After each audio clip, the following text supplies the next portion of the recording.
I was sitting at my usual desk, the one with the wobbly drawer that had annoyed me for 7 years, when my manager slid the email across the table with that familiar, fake, sympathetic smile. Rejection number 9. 9 times I'd been passed over for senior analyst, and I already knew who got it this time.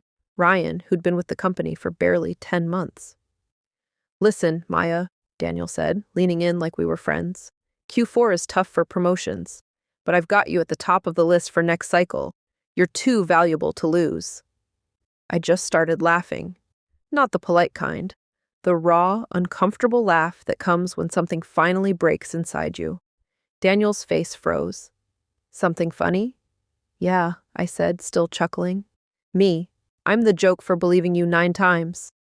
That was the exact moment I decided I was done. Hi everyone, I'm Maya. I was 32 when this happened, working as a data analytics specialist at Horizon Consulting, a mid-sized firm that helped retail chains optimize their supply chains. Sounds important, right? 7 years I'd poured into that place. 7 years of being the person they called at midnight when dashboards broke or forecasts failed. 7 years of training every single person who got promoted over me. Before I go further, if you've ever felt invisible at work despite giving everything, drop your city or country in the comments and hit like. It helps to know we're not alone. So back to that moment. I smiled at Daniel, told him I understood, and walked back to my desk. I passed Ryan, who was already printing new business cards with senior analyst, proudly displayed. Something in me shifted. No more hoping, no more proving myself to people who kept moving the goalposts. Let me paint the picture. Horizon was founded by two ex-corporate guys who loved talking about merit-based culture and we're all family here. I was employee number 18. I built the core forecasting models that saved 3 of our biggest clients from major losses. I worked 55 to 60-hour weeks without complaint. Every time I asked for a promotion, they gave me a new requirement: more client exposure, more leadership experience, another certification. I checked every box. Then they'd promote someone else, usually the loud, connected guy who played golf with the partners. That night, I cried on my bathroom floor. I called my best friend Priya and vented for an hour. She listened, then said the words that changed everything. "Stop trying to earn their approval. Start working for yourself." I couldn't sleep. The next morning I went in as usual, smiling, helpful. But inside, the plan had begun. I started documenting everything. Every process I'd created, every client relationship I personally maintained, every custom tool I'd built on my own time using my personal laptop. I created what I called my value map, a private file showing exactly how much of Horizon's success rested on my shoulders, especially with our top 3 retail clients who always asked for me by name. I gave myself 6 months for a quiet transition. Not quiet quitting. I still delivered perfectly. But now every hour was building my future, not theirs. Phase 1. Become even more essential. I volunteered for the toughest projects. I made sure clients relied on me personally, not just the firm. I documented it all. Phase 2. Build my exit. I quietly incorporated my own consulting company, Apex Insights, on paper.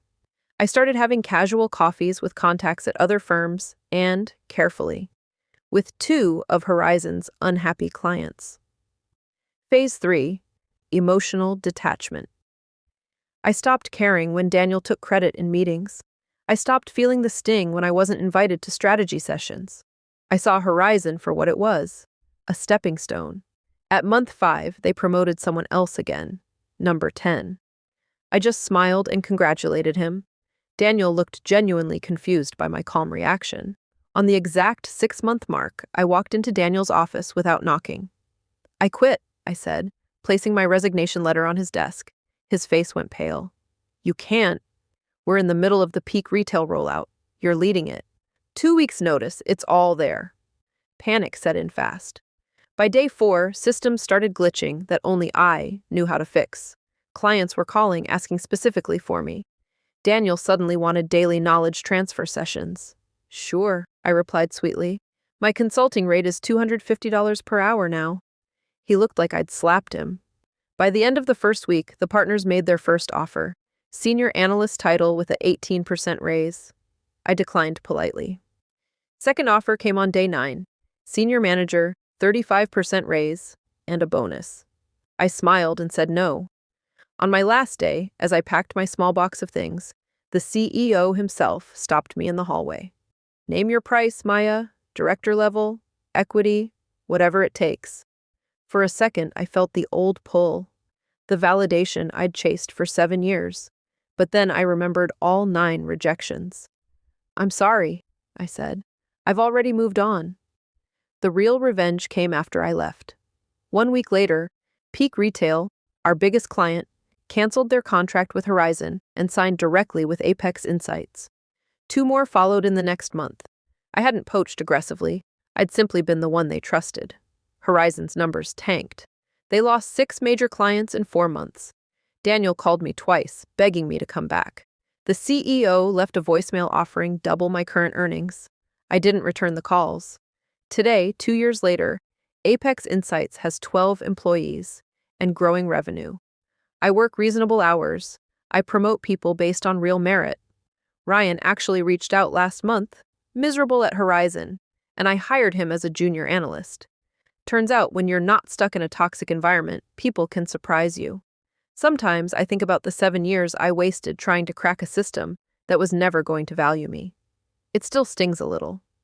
But then I look around my own office, at the team I built, at the clients who chose me, and I feel nothing but relief. The best revenge isn't burning everything down. It's building something better and leaving them wondering how they ever let you go.